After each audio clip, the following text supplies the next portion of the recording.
I noticed it in the bathroom mirror while brushing my teeth. I blinked, and then my reflection blinked again, a fraction of a second later.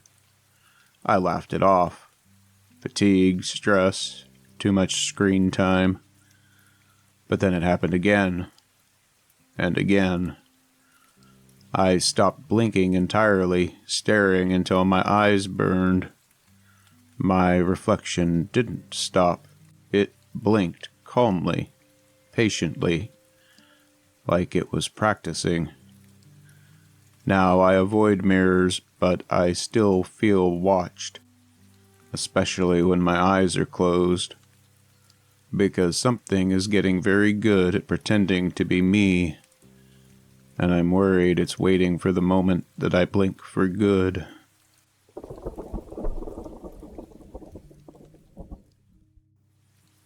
The first time I noticed it, I thought it was the angle of the light. My shadow enters a room a half-second before I do. I stopped in the hallway and watched it slide across the kitchen floor before my foot crossed the threshold.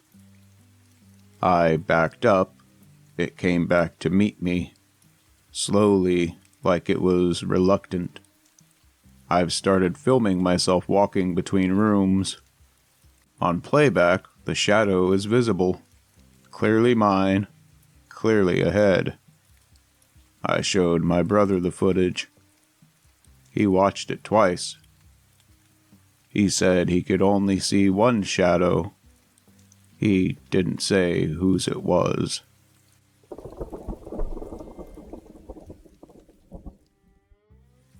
I found the voicemail by accident.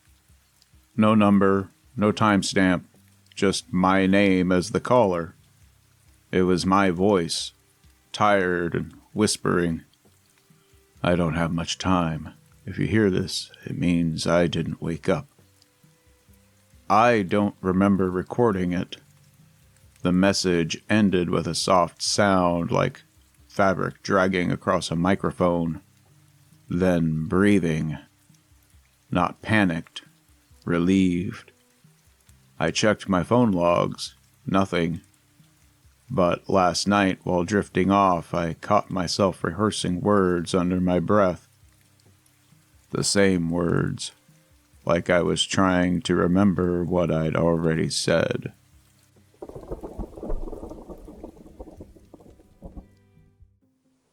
It snowed heavily last night. This morning, the yard was untouched, except for a single trail of footprints. They led from my front door to the tree line. I never left the house.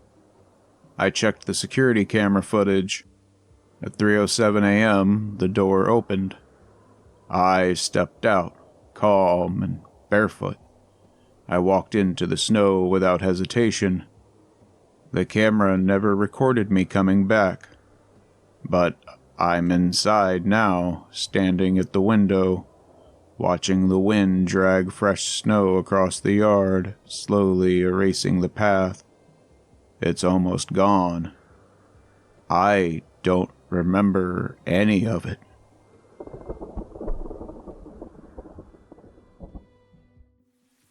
I woke up to 3 missed calls from my own number, all at 2:17 a.m. No voicemail. I checked my call history on another device. Nothing outgoing. I tried calling myself back. It rang once. Then I answered. I didn't speak. Neither did it. But I could hear something behind the silence. Wind. Close to the microphone. And then, I found you. The line disconnected. My phone is on the table in front of me. It's still warm.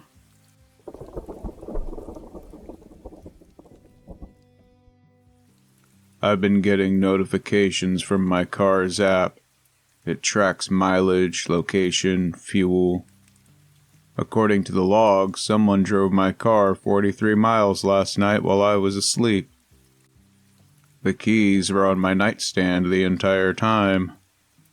I checked this morning. I looked at the route history. The car drove to my childhood home 3 towns over. It parked outside for 17 minutes and then returned. My childhood home burned down in 2008. Nothing's been built there since. There's mud on the driver's side floor mat that smells like ash.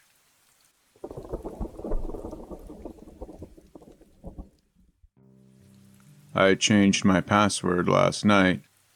Something long and random, impossible to guess. At 2:14 a.m., my laptop woke from sleep and opened the login screen. The password filled itself in, slowly, 1 letter at a time. It wasn't the new one.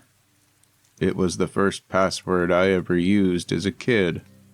The one I made after my dog died. I haven't typed it in 20 years. The cursor blinked. Then a message box appeared. You never stopped using this. Outside, the wind pressed against the siding in steady intervals, like someone testing each wall for weakness. It still logged in.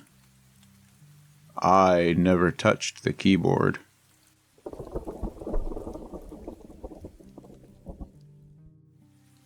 My phone showed a missed call from a number that doesn't exist.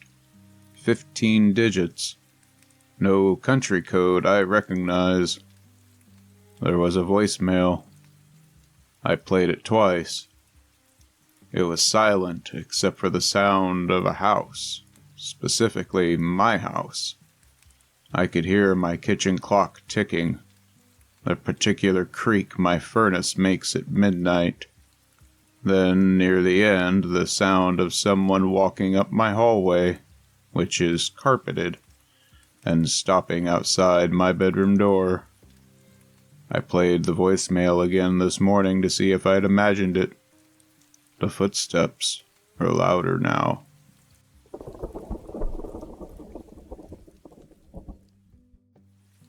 We don't have a baby. We've never had a baby. But I found a baby monitor in our basement, plugged in and turned on. The receiver was in our bedroom dresser, behind my socks. It's been broadcasting. When I turned up the volume, I heard breathing. Slow, adult breathing. Then humming. A lullaby my grandmother used to sing. She died before my wife and I even met. I checked the camera view. It's pointed at our bed, at where we sleep every night. The timestamp says it's been recording for 7 months. Someone has been watching us sleep and humming.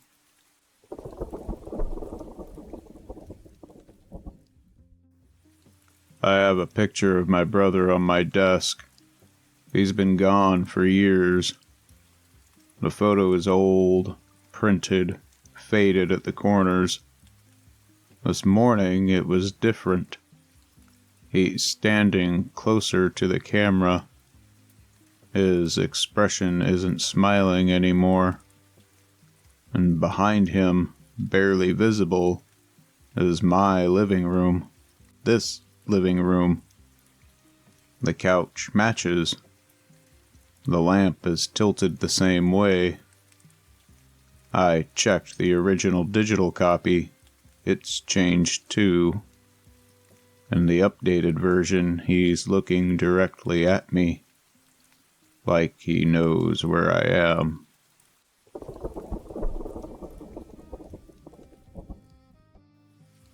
"3 weeks ago, I threw away a gray cardigan that belonged to my ex-wife. She left me 3 years ago. Left most of her things. I bagged it with other donations, drove it to the box outside the thrift store, watched it drop in. It was on top of my laundry pile when I got home from work the next day. I burned it in the backyard fire pit. I watched it catch. Last Thursday I pulled it out of the dryer, slightly warm, completely intact. No burn marks. I haven't done laundry since. The pile is growing. The cardigan is still on top.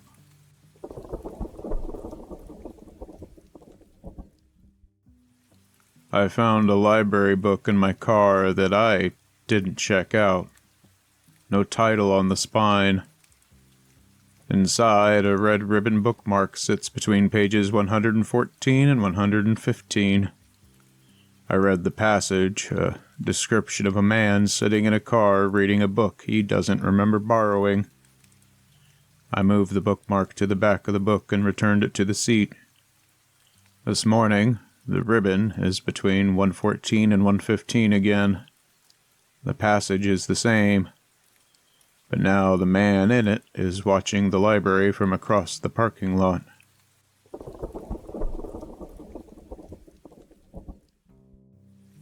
I found a notebook in my desk I don't remember buying.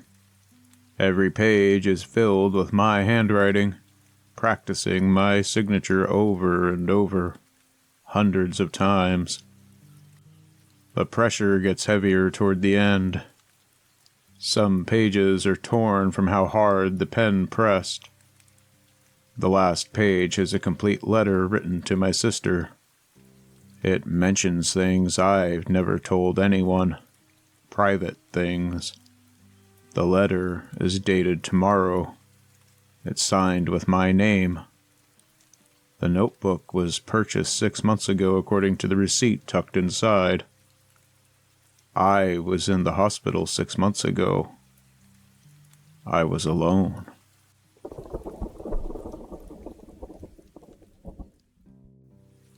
I write my grocery list on a yellow legal pad. Pen only, no apps. I wrote 7 items Saturday morning, tore the page off, and put it on the counter. By the time I grabbed my keys, there were 9 items. The 2 additions were in my handwriting. I know my own handwriting. I bought everything on the list, including the additions. The second addition was "Don't read the last item." I hadn't noticed the third addition until I was at the register. It was at the bottom. Just an address. Mine. Written in a slightly different hand. The cashier didn't say anything.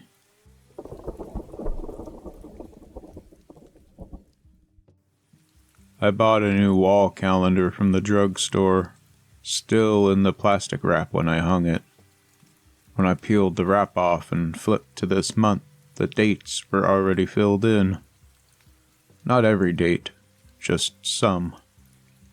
Small, neat handwriting I don't recognize. Appointments, times, nothing alarming on its own. Dentist, call mom, oil change. My mom died 4 years ago. I checked the dates. They're all in the future.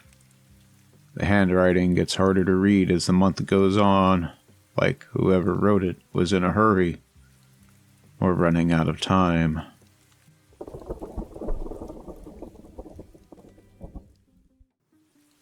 I didn't lock the back door. I'm certain of that because I left it open for the cat. When I came downstairs this morning, it was shut, bolted. The chain latched from the inside. The cat was sitting in front of it, staring at the door like it was waiting for something to knock. I checked the windows, locked. I checked the alarm log. It recorded the door sealing at 3:12 a.m. It says, "Manual engagement." There are fingerprints in the dust near the handle. They're smaller than mine, and I live alone.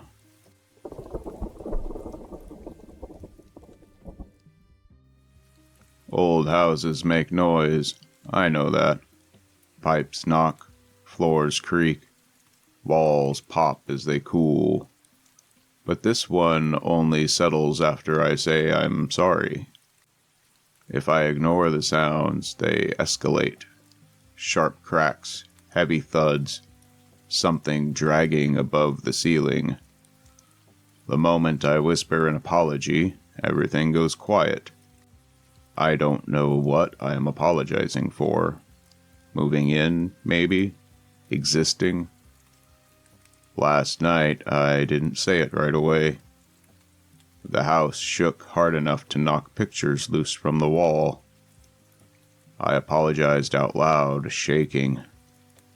The silence afterward felt satisfied. Now I say it every night before bed, just in case it's listening.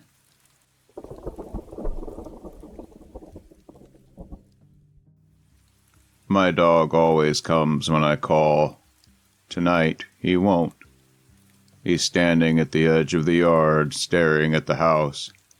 Not barking, not growling, just watching. I stepped out onto the porch and followed his line of sight. He isn't looking at the door, he's looking at the upstairs window. My bedroom window. The light is on. I don't remember leaving it on. Something moved past the glass. My dog backed away. He won't cross the lawn now. And I'm not sure I should either.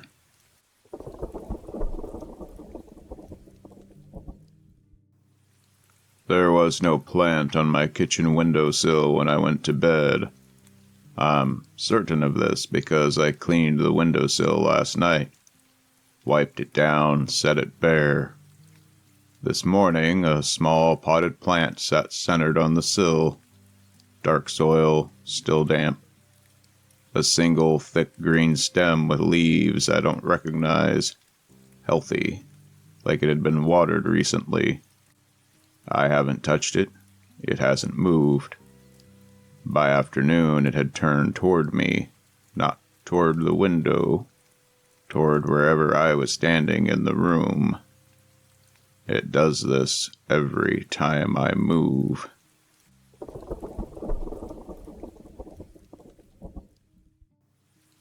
I measured it yesterday. I'm not obsessive, I just noticed it seemed slightly off, so I checked. 78 inches, standard. This morning it brushes the ceiling. I measured again. 81 inches. The ceiling hasn't moved. The hinges look strained. The wood is bending outward slightly, as if something inside is pushing upward. I haven't opened it. There's no sound from within, but the door is taller again. The frame is starting to crack.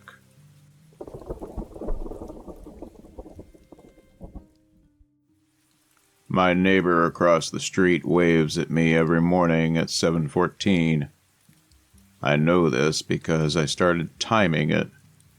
Same wave, same hand, same window, the upstairs one. I've never seen him outside. His car doesn't move.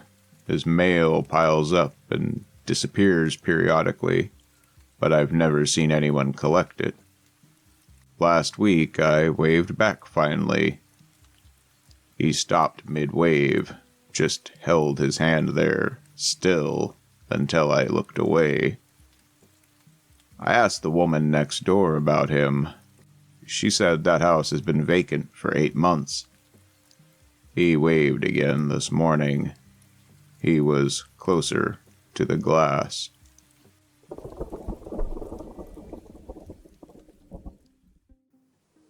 It snowed overnight. That isn't unusual. What is unusual is the pattern. The snow against my window keeps rising and falling, slowly, almost like a chest breathing. I told myself it's just the wind, but the air is still. There are no drifts forming, just that one patch beneath my bedroom window. Inhale, exhale. I pressed my palm to the glass. The snow paused. Then it rose higher. It's close enough now that it's touching the lower frame. I don't think it's piling up. I think it's standing.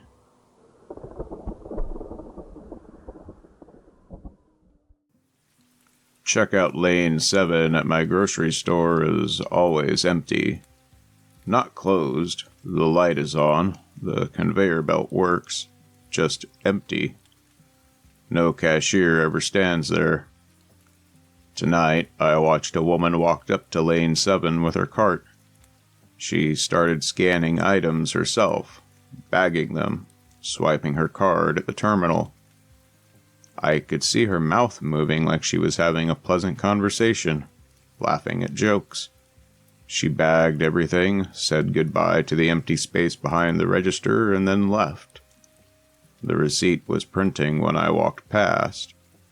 It was longer than my arm.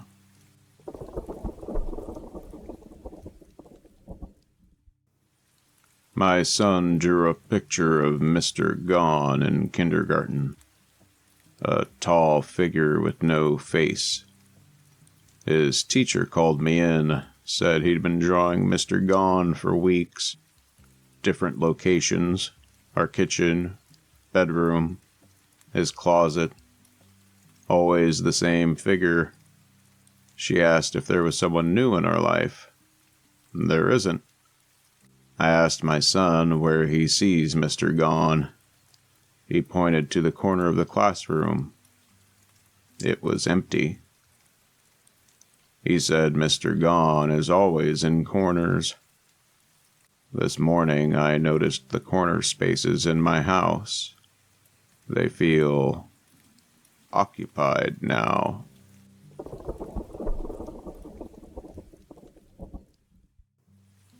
My daughter drew a picture of our family last Tuesday. 4 stick figures, crown, smiling. I put it on the fridge with a magnet shaped like a pineapple. This morning there are 5 figures. My daughter has been at her grandmother's since Wednesday. I called her grandmother to ask if she came back early. She hasn't. She's asleep there right now, apparently. I counted again. 5 figures. The new one is taller than me. It's standing slightly behind the rest of us. Its face is blank. Not because she didn't draw one, but because someone erased it.